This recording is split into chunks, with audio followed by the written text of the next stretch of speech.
उसके बारे में भी बता देती हूँ। कल मेरे पास एक भाई आया था, आप देखिए, वो बंदा जॉब के लिए गया था, ठीक है। कंपनी, किसी कंपनी है कोई जो लेमोजिन के नाम से है, मतलब लेमोजिन की कंपनी है। मैं लोगों को ये कहना चाहती हूँ, आप किसी भी कंट्री में हो, लेकिन आप पढ़े लिखे हो या ना हो, ठीक है, मेरी ये एडवाइस है। आप जब किसी कंपनी में काम पे गए हो तो गवर्नमेंट का एग्रीमेंट पे 300 दिरहम लिखा है,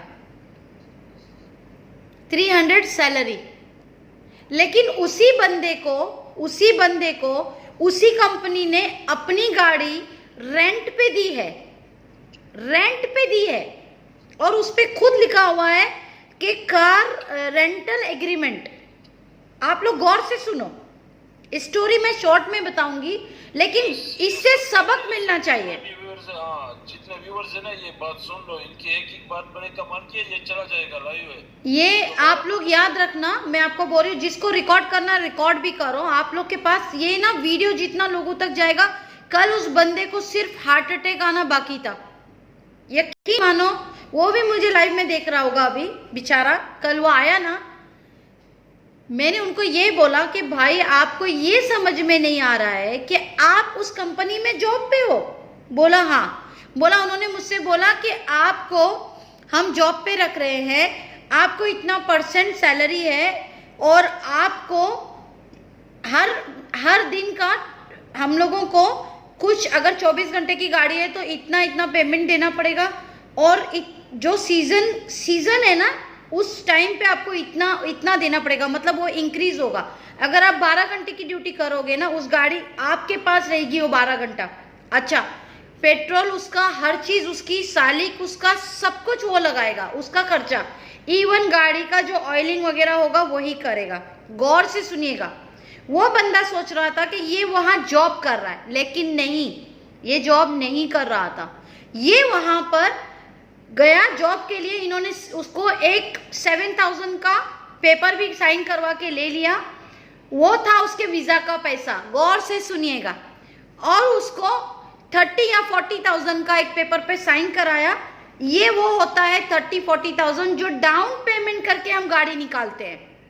जो हम बैंक से गाड़ी लेते हैं ना, जो जाकर नवी गाड़ी, तो उसकी डाउन पेमेंट होती है 30-40,000, ठीक है।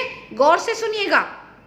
अब हर महीना इस बंदे को उनको देना है 4 महीने के लिए 9,000 दिरहम, उसमें लिखा है एग्रीमेंट में, और अगले 8 महीना सीजनेबल लिखा है उसमें देना है 10,950, यानी 11,000। गौर से सुनिएगा। अब यहाँ पे स्टोरी खत्म नहीं होती है। 7,000 वीजा का पेपर बन गया, उन्होंने बनाया इसका वीजा, लेकिन 7,000। अब ना ये लेबर केस कर सकता है, क्योंकि इसका लोन का पेपर इन्होंने बनाया है 30 से 40,000 का। अब कल तक उसको ये भी नहीं मालूम है कि वो उनको बोल चुका है कि मैं ये गाड़ी बिल्कुल नहीं चलाऊंगा, हैंड ओवर करके दिया है, हैंड ओवर के पेपर भी उसने नहीं लिया। यहाँ पे बात शुरू होती है। ये कल तक भी उसके ऊपर रेंट जा रहा था, मतलब वो गाड़ी दे चुका है, लेकिन आपने उसको हैंड ओवर किया है गाड़ी को, तो उसका कोई सबूत नहीं है आपके पास कि आपने गाड़ी को हैंड ओवर किया है। अब मैंने उनको क्या बोला कि आप अभी के अभी एक ईमेल करेंगे, उसमें ये लिखेंगे, ये आप सब लोगों के लिए बोल रही हूँ मैं, कि पहली बात तो मेरी लैंग्वेज ना अरबिक है ना मुझे इंग्लिश आती है, मेरी लैंग्वेज 100 है। और मैंने कहा आप उनको ईमेल भी करोगे ना, तो हिंदी जो भी आपकी लैंग्वेज उसमें करो, उसको कॉपी पेस्ट करो इसके अंदर गूगल ट्रांसलेट में, इंग्लिश आएगा, ओके। और इंग्लिश के बाद उसको उसी आपकी हिंदी लैंग्वेज को गूगल ट्रांसलेट में अरबिक करो, और वो ईमेल में तीन लैंग्वेज भेजो, एक आपकी खुद की, आप एक इंग्लिश और एक अरबिक। क्यों मैं ऐसे बोल रही हूँ?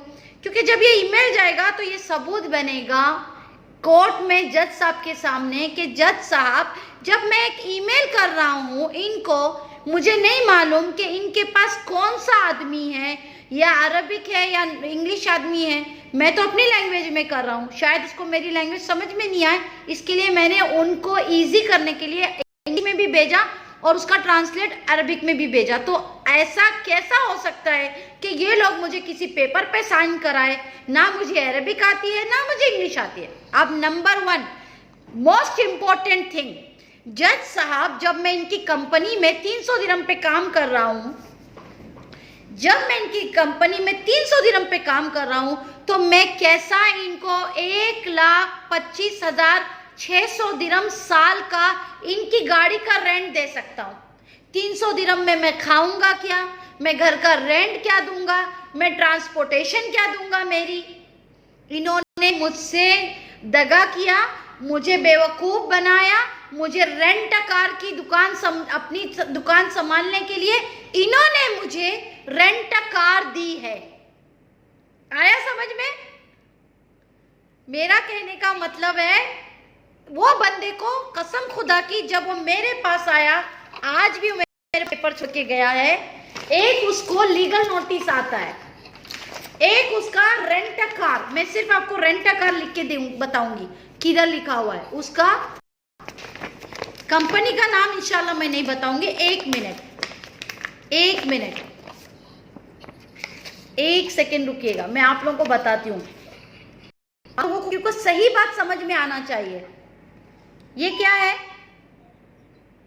Car rent agreement.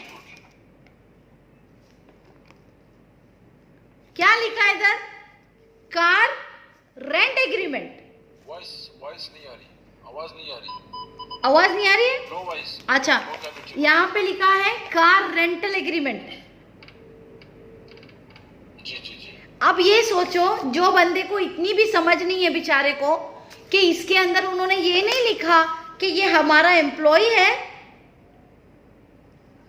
और इसको हम कार चलाने दे रहे हैं लिमोजिन की, और ये हमें इतना पेमेंट करेगा दिन का और इतनी सैलरी इतना दिन में कमाएगा।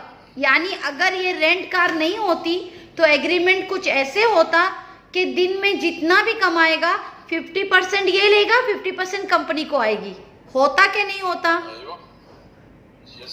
अगर मैं किसी से कार ले रही हूं तो मैं तो किसी भी दुकान में जाके रेंटल कार लूंगी ना, सही है ना? लेकिन जब मैं किसी की कंपनी में काम कर रही हूं तो इसका क्या मतलब है कि तुम मुझे रेंट कार दे रहा है और आप मुझे सैलरी भी 300 दिरहम दे रहा है? कहीं लॉजिक है? यानी मैं अगर पढ़ा लिखा नहीं हूं, मैं अगर इंग्लिश नहीं जानता हूं, मैं अगर अरबिक नहीं जानता हूं और मैं मासूम हूं, मैंने आपकी बात पे भरोसा किया कि आप मुझे जॉब दे रहा है, तो आप मेरा वीजा का भी 7,000 पे आपने साइन करवाया कि मैं लोन ले रहा हूं। आपने मुझे 30-40 हजार जो डाउन पेमेंट गाड़ी की, ऐसे अगर देखा जाए, अगर मुझे आपको पेमेंट देनी है तो वो गाड़ी मेरे नाम पे होनी चाहिए, वो गाड़ी मैं पे करूंगा बैंक को। आप कंपनी के नाम पे गाड़ी लेके मुझे रेंट पे क्यों दे रहे हो? मैं तो आपका एम्प्लॉय हूं। समझ में आया लॉजिक? इसके लिए कल जब उन्होंने सुना, मेरा भाई कसम खुदा की, वो मैं बोलती हूँ और सच में बोलती हूँ, वो कल उसकी जो हालत थी ना, मैंने बोला अभी भी बहुत कुछ हो सकता है, डोंट वरी, मैं आपके साथ हूँ। मैं आपको लेके जाके मैं उनको बोला है कि आप वापस आना। बोला मेरे पास पैसे नहीं है मैम, मेरे पास पैसे नहीं है। उनकी एक डायलॉग आपको बताऊं, वो उनकी बीवी भी काम करती है, किसी की पर्सनल मैटर की बात नहीं है, लेकिन आप लोग गौर से सुनो वो बंदे को कहाँ पे वो बात लग गई। उनकी बीवी भी जॉब करती है, वो भी जॉब करते हैं बेचारे, और उन्होंने घर में किसी को बेबी सिटर को रखा है। तो वो अपने आप को कंपेयर कर रहे हैं बेचारे कि मेरी सैलरी 300 दिरहम है और मेरी घर में मेरी बेबी सीटर की सैलरी 1600 है। अभी आया समझ में? अब कल उनको मालूम पड़ा, मेरी ऑफिस में आने का ये नतीजा है कि आप लोगों को सीधा सीधा मालूम पड़ता है, सीधा सीधा मालूम पड़ता है कि आप लोग मेरी ऑफिस में आए हो, पेपर हम पढ़ते हैं, हम आपको समझाते हैं, और ये किस्सा सारा मुझे आपको बताना था। तो प्लीज मैं आप लोगों के हाथ जोड़ती हूँ, ये काम प्लीज नहीं करो। कमाल तो मैडम आपने किया ना कभी। ये देखो ये 300 बंदे आपको देख रहे थे, ये 300 बंदों का भरोसा है आपको ऊपर। आप ये 300 जैसे बंदे आपको कैच कराते हैं। अगर आप ऐसे फ्री टाइम आपको मिल जाता है तो आपको मतलब दिल में दिमाग में एक ऐसा बात आ जाता है कि शायद मेरे लिए कोई इंतजार में है कि कोई मुझसे सीख ले। ऐसा है कि नहीं है? सही बात है मेरे भाई, थैंक यू परी। तो इनको इसी तरह तो रोज की भी 300 लोग, अगर आप देखा जाए तो आप किसी का नहीं पता, ये लोगों को पता होता है, हम जैसे लोगों को पता होता है कि इसी तरह 300 बंदे का डेली काम होता है। तो आप सोच लो मंथली कि आप कितने लोगों का काम मतलब सिर्फ बोलने में, सिर्फ बैठने में, चाहे आप 3 घंटे बैठे चाहे आप 1 घंटा बैठे, तो इसी तरह 300 लोगों का काम होता है। एक बंदे का काम किया तो नीचे 10 बंदों का इसी तरह काम होता है। 10 बंदों का काम किया तो नीचे 100 बंदों का काम इसी तरह होता है। तो देखो तो सही, इतना काम तो नहीं आप उठा सकती है कि सब 300 बंदों का कॉल आप अटेंड करें। नहीं, मैं यही बोलना चाहती हूँ सनाउल्लाह जी, कसम से ये डिजिटल दुनिया है, जितना हमारे लिए इजी हो रहा है ना उससे कई ज़्यादा मुश्किलात होगी। तो हमें क्या करना है, कहीं भी साइन नहीं करना है, हमें किसी की बात पे भरोसा नहीं करना है, अपने एमिरेट्स आईडी मत देना। ये तो मैं यूएई के लिए बोल रही हूँ, लेकिन आप अपने मुल्क की आईडी नहीं देना, जिसे शनाख्ती कार्ड कहा जाता है, जिसे आधार कार्ड कहा जाता है। किसी को अपना प्राइवेसी पासपोर्ट मत दिखाना, अपने बैंक अकाउंट कभी किसी से पैसे मंगाना नहीं, अपने अकाउंट में कभी किसी के साथ जाके गारंटर नहीं बनना, किसी की जगह पे अपना पासपोर्ट जाके कफालत नहीं रखना, उसका ट्रैवल बैन अपने ऊपर नहीं लेना कोर्ट में जाके, अपनी चेक बुक, अपने क्रेडिट कार्ड, अपनी एटीएम कभी किसी के व्हाट्सएप पे पिक्चर नहीं भेजना, कभी भी अपनी प्राइवेसी किसी को मत दिखाना। अब आप अगर शेयरिंग में रहते हो किसी भी मुल्क में, अपना जो वो बैग होता है ना, अपने पर्स रखते हैं जो आप लोग बुके हम लोग कहते हैं छोटा सा, ओके, वो जो पॉकेट में सब चीजें रखते हैं पैसों के साथ। पैसे इंपॉर्टेंट नहीं है, लेकिन आपका एमिरेट्स आईडी इंपॉर्टेंट है, आपका उसके अंदर ड्राइविंग लाइसेंस इंपॉर्टेंट है, आपका उसमें वीजा कार्ड इंपॉर्टेंट है, आपका क्रेडिट कार्ड इंपॉर्टेंट है। प्लीज मेरे भाइयों बहनों, मैं रिक्वेस्ट करती हूँ, किसी भी कीमत में ये प्राइवेसी आपकी कभी कहीं लीक नहीं होनी चाहिए। कोई कितना भी बोले ना, आप कार्ड नहीं भेजोगे। एक चीज और, अभी जो चल रहा है, आप किसी टाइपिंग सेंटर में जाओ, कहीं भी जाओ, आपका जब वीजा कार्ड डाल के पेमेंट करते हैं ना, याद रखना उसको ये बात बोलना, भाई तेरी कंप्यूटर में मेरा वीजा कार्ड सेव नहीं होना चाहिए।